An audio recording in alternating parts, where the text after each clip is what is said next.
guys, and welcome back to some more FNAF Lore Explained. So if you guys remember last video, I probably posted that around like 3 weeks ago, so I'm sorry. But in the last video we got to FNAF Sister Location, and we're a good bit through the story now. So without further ado, let's get into this, and thank you guys so much for the support. And if you guys enjoy this type of FNAF content, make sure to subscribe, make sure to leave a comment on what FNAF game you guys want to see next.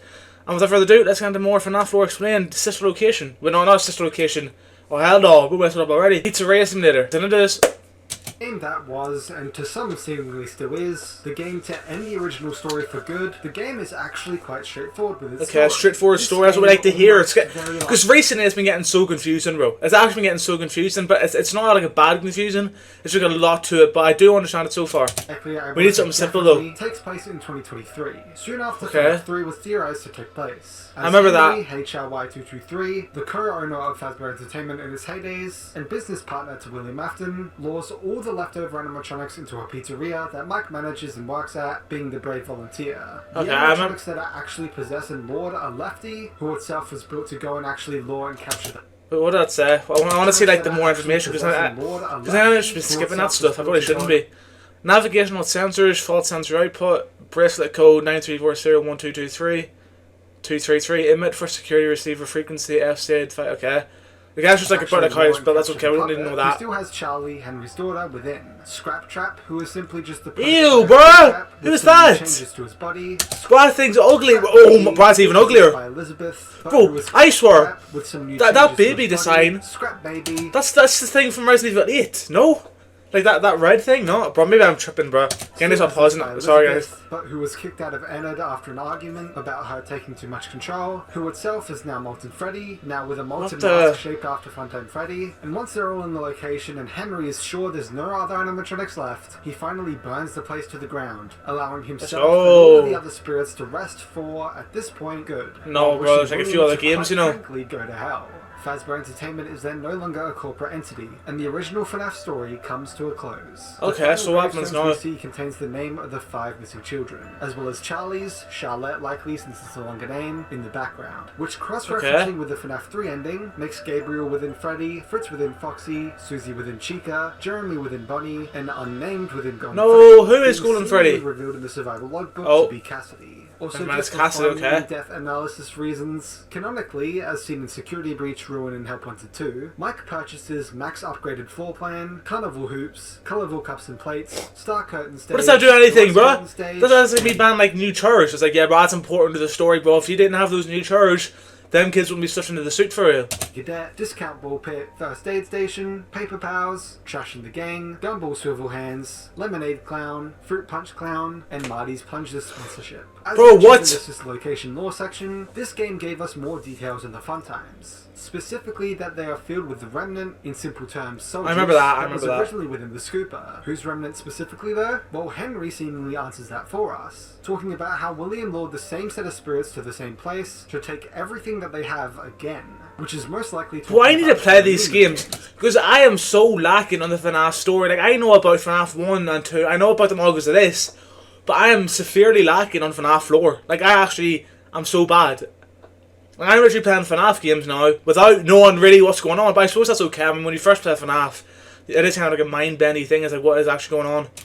Where the original 5 spirits are lured by William again, as there's no other event in the franchise where a set of spirits are lured to the same place by William and attacked in some form again, and how William will somehow set them to new purpose. So with nothing else timeline-wise being possible to be the new purpose the spirits are set to past this date, it seems that the Scooper contained the remnant of the original missing children, which was then injected into the fun times by the end of Sister Location, leading Henry to mention in his final That's speech crazy, that bro. Soldiers, remnant, bro, that's crazy. Which the only candidates for that statement are the original missing children as well. But why and how would they be in the FNAF 6 fire for Henry to even need to say that? And why do we see their gravestones? Because they're the remnant that's inside Molten Freddy. And so this theory is seemingly proven to be correct. Not only that, but there's a Candy Cadet story about putting 5 things into one, which would be the 5 missing children, and years later in that makes sense, that makes sense. levels, down in Circus Baby's Entertainment and Rentals, it was discovered that you can actually find a bunch of FNAF 1 endoskeletons in a furnace, being burnt burnt along with Enid. We have to cross-reference these graves with the FNAF 3 ending heads, which also coincidentally all have only one left eye activated, exactly like Molten Freddy only has his left eye activated. This actually implies something interesting for FNAF 3. Okay, so we're going back to FNAF 3 now. One where the animatronics are all at rest and happiest day, and one where they're all still active. Scott has gone on record to say that the true answer to which ending happens is complicated. Well, you know it's tough whenever the maker of the game doesn't even have an answer himself. Like, bro's like, I mean, I don't really know which one's canon anymore, but you can just make up one for yourself. That's how you know we're cooked, bro. How are we ever going to figure this out if the own developer doesn't know what he's talking about? And the main interpretation for Henry's speech stating, "Not until I undo what he has done and heal this wound. A wound first inflicted on me, but then one that I let bleed out to cause all of this." Seems to be that it's hinting that Charlie's death was possibly the first murder in the franchise, and was the event that caused the rest of the story to unfold. Okay. Doubled down by getting us a whole new... What the fuck's we doing? Bro's like, that song looks so sus and video, but no. Oh, I'm going to keep that on the video too, but I'm just setting myself a Freddy bouncing like that on God. Similar to the Crying Child's death minigame, or Elizabeth's death minigame. Her dying before anyone else would also align with the theory that Charlie is the one speaking through the Fredbear plush to the Crying Child at the end of FNAF 4, and then in FNAF World to help guide his spirit just like she goes on to do for the others. And also the fact that Charlie died in 1982 in the Silver Eyes, a year before Crying Child's death. Although this was changed in the fourth closet to be 1983 instead, so it's unclear if it changes the order of events, because I personally think the point still stands. Guys, do you think like Scott Cawthon even know what's going on anymore? Like, do you think he actually remembers all this story? Like, I refuse to believe he does. Like, he's even getting some dates mixed up. Like, I refuse to believe he remembers everything that he wrote so far. Just that it's in 1983 as well, instead of being in 1982. Another theory suggests that instead it just means the first murder of Williams, and not the first death, as the Crying Child's death wasn't actually a murder, so there's nothing he directly did. Although I still heavily believe that Charlie dies first. The original puppet Charlie goes on to possess didn't actually have any tears, the security puppet. However, it's one of its main features in the future, possibly being the first. The main theories that came from this game are about Midnight Motorist and Candy Cadet, what both are meant to be telling us. Neither have been solved 100% to this day, but the most common theories are story of my life go through with this game. Due to the recent 5 laps at Freddy's revealing a car titled the Midnight Motor that's a purple car and contains a Spring Bunny item on it, it seems like the yellow guy... Do be fair though, that's a sick car. Like, to be fair, if that's the purple guy's car respect, that's sick. But imagine driving around that thing. I don't know why there's like 5 seats in one. I don't know how safe this car is. There's no seatbelts either, but you know, bro, he murders people. I don't think it matters. Spring Bunny item on it. It seems like the yellow guy is indeed William Afton, although this still leaves 2 possibilities to choose from. 1. Michael is the runaway child, possibly seeing a hallucination of his younger brother, represented by either Golden Freddy, Fredbear, or Shadow Freddy, and then running to and grieving at his younger brother's grave, being that place. While William is the yellow guy, and so the drunk/abusive father. It takes place after the night of Charlie's death, which we see in the other security puppet minigame. The mound possibly being where William hid Charlie's body, and the runaway being the Crying Child, with the person watching TV possibly being Michael, just like he does in Sister Location. Originally there were more theories about Midnight Motorist, it being about one of the parents of the missing children, Andrew from the books, or anything else. Who is bro?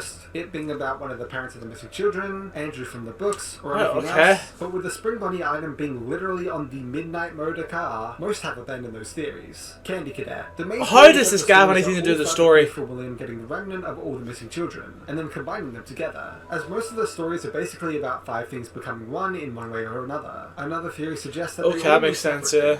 The key story being about Charlie and the missing children, the kitten story being about Michael and Baby, or William's creations in general, while the orphan story is still about the missing children and hinting at Molten Freddy's possession by them. Oh, new challenger! Molten Missing Children, Sire Squawk, also known as Molten MCI, is a very well-known theory. Slightly less well-known is Molten MCI Alter-S, a side grade of the theory that proposes that Cassidy has been following around Springtrap ever since the events of Follow Me. There's a few possible proposed reasons for this, one idea being that they are the vengeful spirit biting us. Oh, hell no! Hell no! What the hell? What are you, bruh? Bro, looking like he's some Metallic catalog, some shit, bro. What the hell?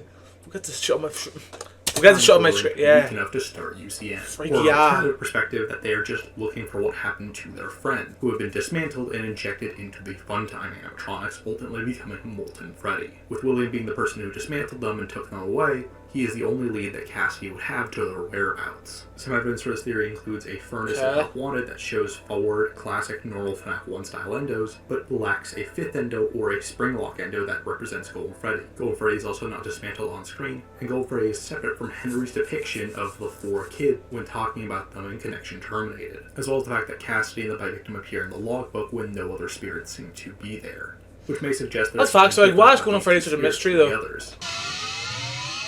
New challenger? Storm Mister. Storm No, Mister. seriously, Afton's design in FNAF 6 doesn't really look like his old Springtrappy self, does it? Why? I Is don't it know. a retcon or a design change? You're the theorist here. You're in Ultimate Custom Night. No, I know this game is kind of like, oh, what is this game? It's like you just choose the difficulty, right? Or am I tripping? I never played this game before, but I think that's what it is. Also had a straightforward story. It's basically just an epilogue to the ending of the original story, FNAF 6, where the self-proclaimed one you should... We'll see if that thing comes on my screen one more time. This isn't even from FNAF. Like, what could this photo possibly be? Like, what are you, bro? killed is torturing William, not allowing him to go into the afterlife My God. by making him face all of his demons from throughout the story. There are 4 main theories to who is actually the one you shouldn't have killed. See if this kid... Oh, bro, this kid better not come up... if this kid comes up one more time, bro, I'm smashing my PC, alright? Only Cassidy, the possessor of Golden Freddy, seemingly hinted So let's go back here for this by thing is on making my him screen. face all of his demons from throughout the story. There are 4 main theories to who is actually the one you shouldn't have killed. Only Cassidy, the Okay. possessor of Golden Freddy, seemingly hinted at through the Golden Freddy twitching away cutscene, Golden Freddy being one of the only 2 in the game who are unkillable to get a secret when they just happen to be put on one, the one you cannot kill again, which instead gets you killed with an angry roar, what seems to be the creator of Ultimate Custom Night being represented by a bear in the Odd Man Consequences minigame, a set of cutscenes literally being called Bear of Vengeance, and Golden Freddy being everywhere in the ports. Cassidy and Andrew. Where Who's Cassidy Andrew? is the host Oh, bruh.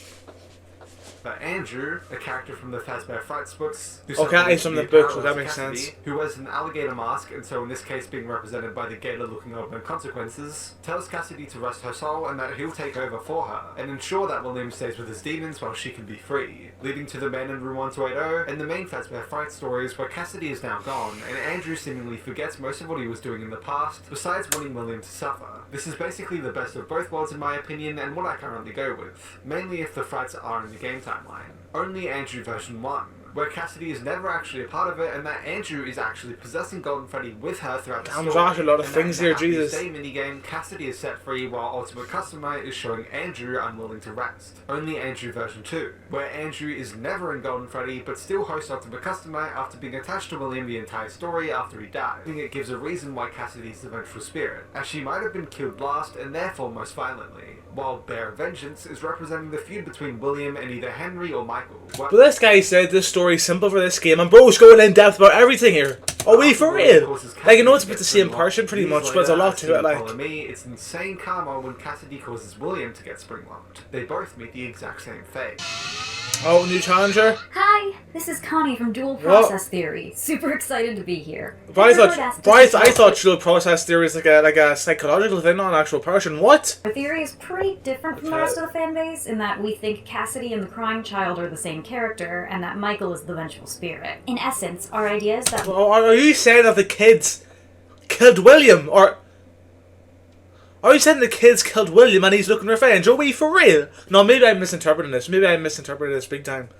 William experimented with death and possessions after the bite of 83, and on the last night of the missing children's incident, shoved his son, Cassidy, into Fredbear in hopes of getting him to possess it. However, his big mistake was then Cassidy? I thought Cassidy was a woman, though.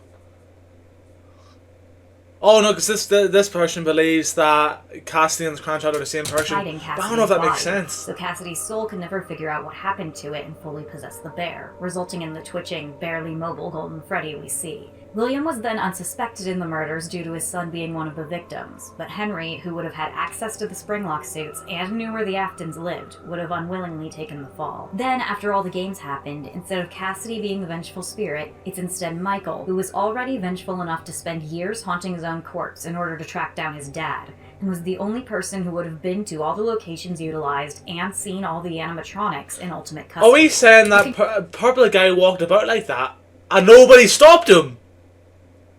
Check out our full video for more details and evidence. Hopefully by the time this video is out, our second FNAF theory will also be done, which involves Vanessa and her connections to the Afton family in the games. Thanks again to Hyperdroid for letting us be a part of this. We almost missed the deadline because I'm bad at scheduling. This fanbase has so many cool theories, and I hope you find one you like.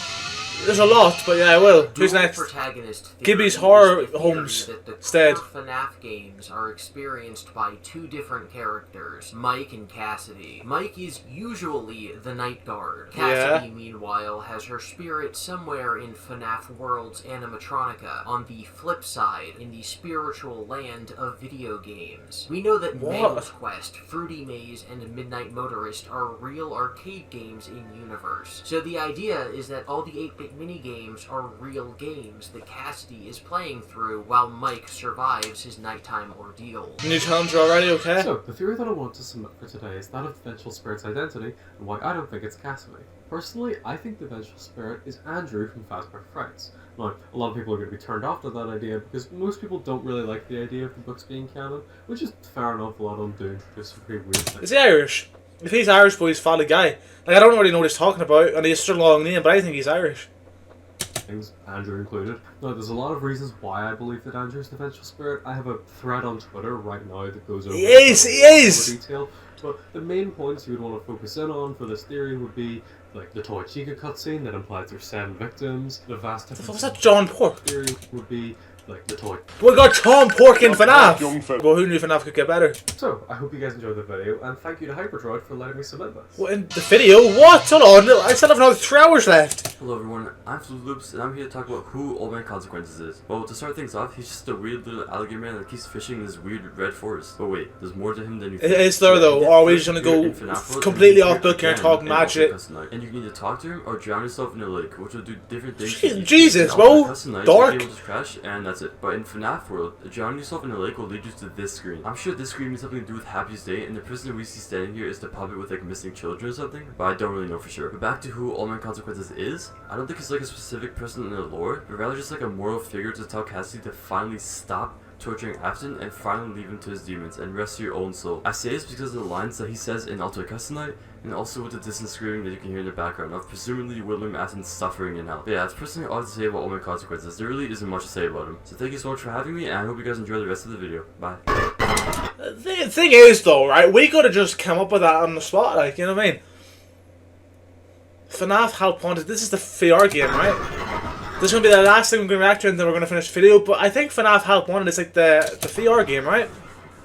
This game introduces us to the new era of FNAF story. Fazbear Entertainment has been rebooted, and their first action is to hire an indie game developer to create video games about everything that's happened up until this point, and frame it all as just myths and rumours, which Fazbear Entertainment then create FNAF Help Wanted to seemingly stay on top of said rumours, and then make fun of them so it seems like it came from the mind of a complete lunatic. However, during development, they scan old circuit boards, and the code attached to speed up the process of coding the game by helping make the mechanics more authentic to the real things, which actually included an anomaly within the code that begins causing some issues. The anomaly then tried taking over QA tester Jeremy, leading to him being implied to take his own life to escape it, which is when who we'll call Tate Girl takes over. She picks up right where he left off, meaning right with the anomaly. Over time, she's able to take the anomaly's code apart and hides it randomly throughout the game, in hopes that it's never put back together. However, she then seemingly switches her decision and asks the player of this game, who is actually Vanessa from the next game, to hunt the tapes and put the code back together. Vanessa does this,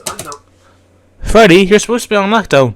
knowing that it's not the real Tape Girl saying this, and is actually the anomaly mimicking her voice to trick Vanessa to follow the instructions. Oh, scrolling for it. Ew! Now takes the form of a mascot-looking spring bunny, who most call Glitchtrap, who is then able to infect her through the VR, and is seemingly able to infect her mind. The single biggest question that came from this game is whether the anomaly / Glitchtrap is an AI mimicking William, and See, bro, AI is cooked, bro. Even in the FNAF world, bro.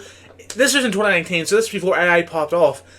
FNAF predicted this shit, bro. And now, did you guys see, bro, like Citra, like the thing, bro? What are you gonna do? 10 foot tall, size of this room, crouched down and shit, bro. It's gonna kill us. believe that Glitchtrap is the mimic code, more so a branch / subroutine of it focused on mimicking William Afton. And that while William himself is gone for good, his evil continues to live on in ways unimaginable. Either way, like I mentioned earlier, a video covering this topic. Bro, Purple Guy or like William is like Saw. You ever watch a Jigsaw movie, guys, where like he died in like the 3rd or 4th movie, And there's like 6 other movies with him in it, only because like they're bringing him back in like some sort of flashback, sequel or prequel, some crazy thing. But it's not very soon. So if you would like to see truly all the evidence, make sure to check that out.